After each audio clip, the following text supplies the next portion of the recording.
Meantime, the threat of nuclear war intensifying as Vladimir Putin issues a new warning to the West. The Russian president cautioning world leaders that he is prepared to use any means necessary in escalating the war on Ukraine. And today, an urgent and stern response from President Biden. NewsNation correspondent Kelly Meyer is live in Washington. So, Kelly, what did President Biden have to say? Well, President Biden blasted Russian leader Vladimir Putin for his nuclear threats, calling them reckless and irresponsible, saying that a nuclear war is a war that cannot be won. But President Vladimir Putin is saying that he's not bluffing. A nuclear war cannot be won. President Biden responding directly to Russian President Vladimir Putin, who is now leaving the door open to using nuclear weapons in his war against Ukraine, a war where his Russian army is now in retreat. Biden slamming Putin for what he calls reckless disregard. This war is about extinguishing Ukraine's right to exist as a state, plain and simple.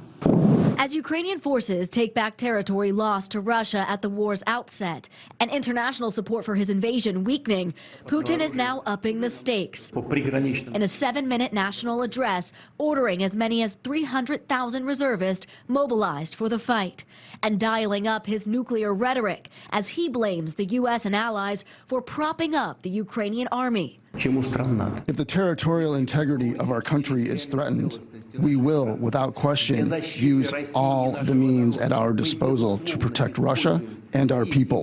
This is not a bluff. A Russian missile already coming close to a nuclear power plant in South Ukraine earlier this week. Ukrainian officials see it as Putin acting out after 7 months of war and unable to claim victory for Moscow. An advisor to Ukrainian President Zelensky sarcastically tweeting, 210th day of the 3-day war. Everything is still according to the plan, right? Zelensky saying he doesn't think the world will allow Putin to use nuclear weapons, but he didn't rule it out, saying that Putin wants to drown Ukraine in blood, but also the blood of his own soldiers. And the White House spokesperson John Kirby saying that Putin's rhetoric is something that we've heard before and that the U.S. isn't going to back off its support for Ukraine. Nichole? All right, Kelly Meyer live in Washington. Thank you. Thank you for watching. Go to newsnationnow.com to find NewsNation on your television provider. And don't forget to click the red subscribe button below to get more of NewsNation's fact-driven, unbiased coverage.